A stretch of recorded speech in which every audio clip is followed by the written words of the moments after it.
नमस्कार दोस्तों, सीरियल आपकी नजरों ने समझा कि आज के एपिसोड में हम देखेंगे कि नंदिनी दर्श से कहती है कि मैंने किया क्या है, आप ऐसा क्यों बिहेव कर रहे हो। लेकिन दर्श वो किसी और ही मूड में, बहुत नफरत हो रही है उसको नंदिनी से। वो कहता है कि मुझे मैले लोग बिल्कुल भी पसंद नहीं है। तभी माँ की आवाज आती है बाहर से। दर्श नंदिनी से कहता है कि जो कुछ भी हमारे बीच में हुआ उसके बारे में खबरदार, जो तुमने माँ को बताया, मैं अपनी माँ को तकलीफ में नहीं देख सकता हूँ। इसलिए जब भी हम बाहर जाएंगे तो नाटक करेंगे कि हम दोनों एक दूसरे के साथ बहुत खुश हैं। वो बाहर चला जाता है। नंदिनी बेचारी अकेली सोच में पड़ जाती है कि क्या गलती हो गई उसकी, क्या अपराध हुआ उससे। वो बाहर आती है तो देखती है कि उसकी पायल टूटी हुई पड़ी है। वो समझ जाती है कि दर्श ने ही इसे तोड़कर बिखेर कर फेंक दिया है। वो अपनी पायल के सारे मोती समेटती है, उसे देखती है, उसे बहुत दुख हो रहा है, बहुत रोना आ रहा है। वो सोचती है कि कान्होड़ा ये मेरे साथ क्यों हो रहा है, क्या हो रहा है, एक ही रात में ऐसा क्या हो गया, क्यों ये मुझसे इतनी नफरत करने लगे। जब तक मुझे ये पता नहीं चल जाता मैं चैन से नहीं बैठूंगी और मैं किसी से कुछ कह भी तो नहीं सकती हूँ। शोभित परेशान है, वो इस झूठे रिश्ते से बाहर निकलना चाहता है, फिर से चार्मी के साथ जिंदगी शुरू करना चाहता है। उसे लगता है कि उसके भाई उसके लिए कुछ न कुछ जरूर करेंगे। तभी चाचा जी आ जाते हैं। शोभित को यूं बेहाल देखकर बोलते हैं कि चेहरे से पता चल रहा है कि रात भर तुम सो नहीं हो, चलो हमारे साथ नाश्ता करो। शोभित कहता है कि आप चलिए, मैं फ्रेशन अप होकर आता हूँ। वो फिर से चार्मी को फोन लगाने की कोशिश करता है, लेकिन चार्मी उसका फोन पिक नहीं कर रही। वो परेशान हो जाता है।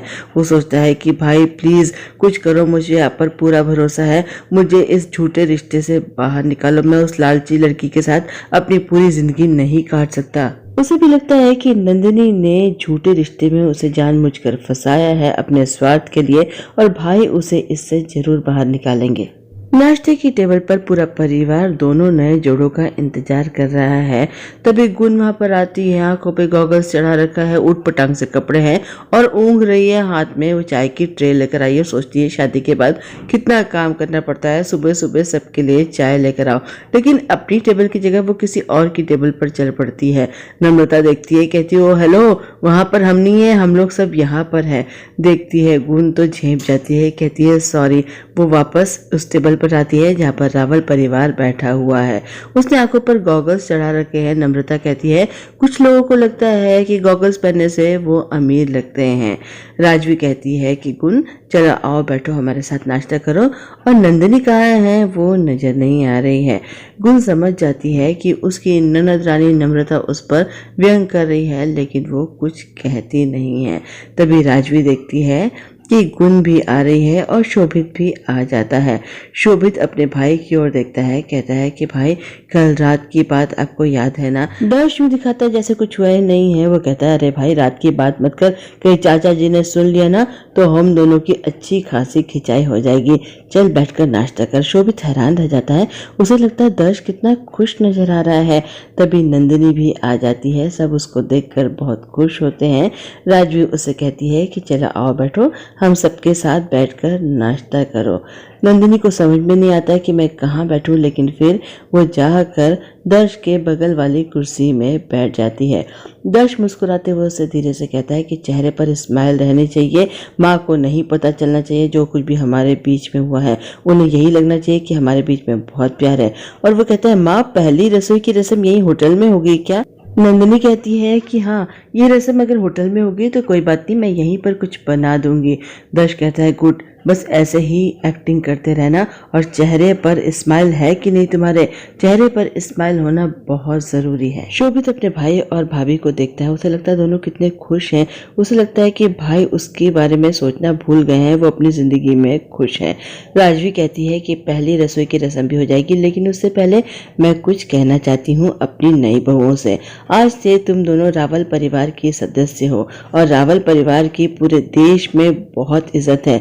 सिर्फ इसलिए नहीं क्योंकि हम बिजनेस में सक्सेसफुल हैं, बल्कि इसलिए क्योंकि हमारा ये परिवार जरा ओल्ड फैशन है। यहाँ पर रिश्तों की बहुत कदर की जाती है, हर चीज से पहले पहले रिश्तों की अहमियत होती है।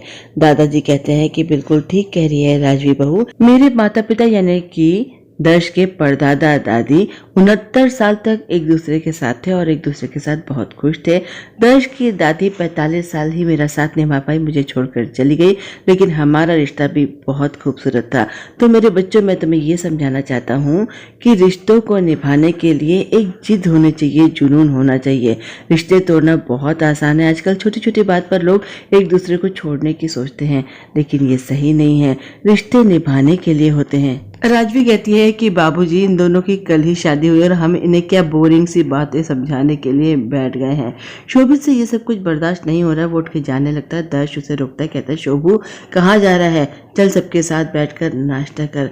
लेकिन शोभित कहता है कि मुझे कुछ काम है, वो वहाँ से चला जाता है। दर्श मन ही मन सोचता है कि शोभू, जो सैक्रिफाइस तूने मेरे लिए किया है वो मैं कभी नहीं भूलूंगा, और तेरी आंखों में जो आंसू नंदिनी ने दिए हैं उसका बदला मैं लेके रहूंगा। तेरी खुशियां मैं वापस लेकर आऊंगा। तेरा बड़ा भाई तुझसे वादा करता है। शोभित अकेला जाकर स्विमिंग पूल के पास बैठ जाता है। अकेला है, उदास है, रो रहा है। चार्मी को फोन करता है, वो फोन नहीं उठा रही। डॉक्टर को फोन करता है तो पता चलता है कि चार्मी जा चुकी है। वो सोचता है कि अकेले कैसे चलेगी, इस वक्त उसकी तबीयत ठीक नहीं है।